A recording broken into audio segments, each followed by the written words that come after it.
هرچی کنی به خود کنی، گر همه نیک و بد کنی، کس نکند به تو آنچه که خود به خود کنی.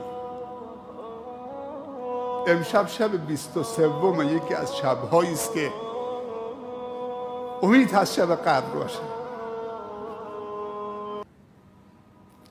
83 سال و 6 ماه در یک شب عمر معنوی برای شما تولید میشه. اگر تو امشب یا شب‌های آینده نصیبتون بشه عمر معنویتون 83 سال، یعنی کسی 5 تا رمضان 5 تا شب قدر نصیبش بشه 415 سال عمر معنوی میکنه. حالا عمر حضرت نوح بالاتره یا عمر امت محمد بالاتره؟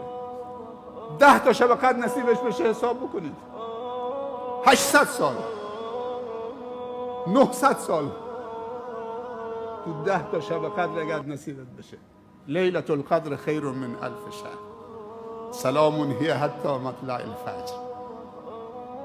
درهای 7 آسمان شکافته میشه، موجودات نورانی از آسمان نورباران میشن به طرف زمین، زمین رو نورباران میکنن.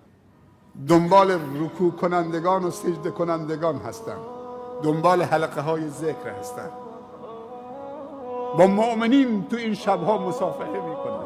سلام هی حتی مطلع الفجر. آرامش کامله. موفق و مایت باشید. نماز وتر رو با هم میخونیم.